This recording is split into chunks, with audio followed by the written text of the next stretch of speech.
لہٰذا میرے بھائیوں، میرے دوستوں، اللہ کے راستے میں نکل جاؤ 40 دن کے لیے، چلہ کے لیے، 4 مہینہ کے لیے اور سال کے لیے نکل کر اللہ کے راستے میں جا کر یہ سب چیزیں سیکھو۔ یہ علم سیکھنا تمام مسلمانوں کے اوپر فرض ہے، تو لہٰذا علم حاصل کرو، اللہ کی قرآن کو سیکھو، اللہ کے رسول کی حدیث کو سیکھو، تمام تر چیزوں کو سیکھ کر اللہ کے اور اللہ کے رسول کی خوشنودی حاصل کرو۔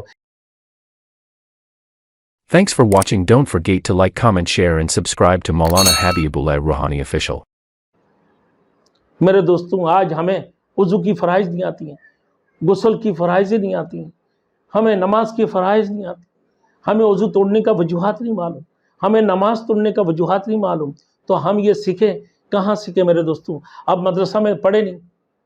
اب جب مدرسہ میں پڑھنے کے لیے آپ جب بوڑھے ہوگے، داڑھی سفید ہوگے، اب شرماتے بھی ہو، تو اللہ کی ایسے راستہ میں نکل جاؤ، چلتے پھرتے مدرسہ، وہ کہاں بھائی؟ اللہ کے راستے میں 40 دن کے لیے نام لکھواؤ، اس کے بعد وضو کی فرائض بھی سیکھ لو گے، غسل کی فرائض بھی سیکھ لو گے، نماز کی فرائض بھی سیکھ لو گے، نماز توڑنے کا وجوہات بھی سیکھ لو گے، وضو توڑنے کا وجوہات بھی سیکھ لو گے، تمام تر چیزیں تم سیکھتے جاؤ گے۔ اس کی بعد غسل کی فرائض، پھر غسل جنابت، تمام تر چیزیں تمہارے اندر آ جائیں گے۔ اللہ کے رسول نے تو وہ ساری چیزوں کو سکھایا، وَيُعَلِّمُكُم مَّا لَمْ تَكُونُوا تَعْلَمُونَ، کہ وہ چیزیں تمہیں سکھانے کے لیے اللہ کے رسول کو اللہ رب العزت نے اس دنیا کے اندر مبعوث فرمایا، جو تمہیں جس کی بارے میں تمہیں علم نہیں ہے، وہ سارے چیزیں سکھانے کے لیے۔ تو لہٰذا میرے بھائیوں، میرے دوستوں، اللہ کے راستے میں نکل جاؤ 40 دن کے لیے، چلہ کے لیے، 4 مہینہ کے لیے اور سال کے لیے نکل کر اللہ کے راستے میں جا کر یہ سب چیزیں سیکھو۔ یہ علم سیکھنا تمام مسلمانوں کے اوپر فرض ہے، تو لہٰذا علم حاصل کرو، اللہ کی قرآن کو سیکھو،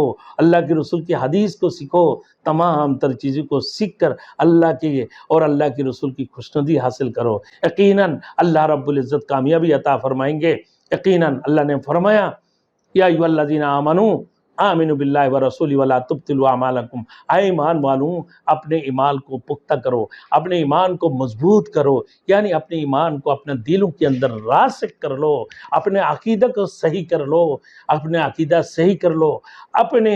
نفس کا تزکیہ کر لو، کہ ایسے نہیں تمہارے دل کے اندر اللہ کی سوا اور کوئی معبود نہیں ہے، اللہ کی سوا اور کوئی معبود نہیں ہے، کسی سے کچھ نہیں ہوتا، سب کچھ رب سے ہونے کا یقین، رسول مقبول صلی اللہ علیہ وسلم کی طریقہ کے اندر کامیابی، غیر کی طریقہ کے اندر ناکامی، اس بات کی یقین تمہارے دلوں کے اندر آنا چاہیے۔ اپنے عقیدہ کو صحیح کر لو بھائی، اللہ کے رسول نے یہی عقیدہ سکھانے کے لیے اس دنیا کے اندر تشریف لائے ہیں، نظام حکومت کو بھی سکھایا، نظام خلافت کو بھی سکھایا، اور اسلام کی اصولوں کی نکات کو بھی بتا دیا۔ معیشت کی نکات کو بتانے والے وہ اللہ کے رسول ہے، کہ تمہارے معیشت کی کتنی نکات ہے، معیشت کی نکات کو بتانے والے کون ہیں بھائی؟ اللہ کے رسول ہے۔ اسی وجہ سے فرمایا، اللہ کے رسول صلی اللہ علیہ وسلم نے فرمایا کہ بھائی، اللہ کے رسول نے کہ آخری حجۃ الوداع میں کہ آئے لوگوں، الیوم اکملت لکم دینکم اتممت علیکم نعمتی ورضیت لکم الاسلام دینا،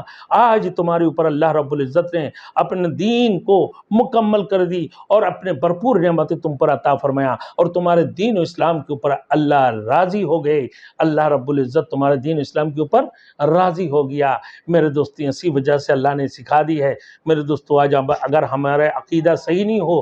تو ہمارے عقیدے غلط ہوگا، ہمارے عقیدہ کی ہم تزکیہ نہ کریں گے، ہمارے عقیدے سے، ہمارے دلوں سے ہم اپنے معصیت کو نہیں ختم کریں گے، ہم اپنی شرکیت کو، کفریت کو، نفاقیت کو اور یہ سارے چیزوں کو اگر ختم کر کے، ہمارے دلوں سے ہر قسم کی نجاست کو ختم کر کے ہمارے دلوں کا اگر تزکیہ نہیں کریں گے تو ہم ناکام رہیں گے۔ اسی وجہ سے اللہ کے رسول نے فرمایا، قل ان صلاتی ونسکی ومحیای ومماتی للہ رب العالمین، اے محمد رسول اللہ صلی اللہ علیہ وسلم آپ فرما دیجئے، قل ان صلاتی، بے شک میری نماز، ونسکی، میرے قربانی، میرے نظر و نیاز، ومحیای ومماتی للہ رب العالمین، میرے حیات، میرے موت، میرے نماز، میرے قربانی، نظر و نیاز، سب کچھ اللہ کے لیے ہے، سب کچھ اللہ کے لیے، ہم بھی اللہ کے لیے، ہمارے بولنا بھی اللہ کے لیے ہے، ہمارے دیکھنا بھی اللہ کے لیے، سب کچھ اللہ کے لیے ہے۔ اللہ ہم سب کو عمل کرنے کے توفیق عطا فرمائے۔ وآخر دعوانا ان الحمد للہ رب العالمین۔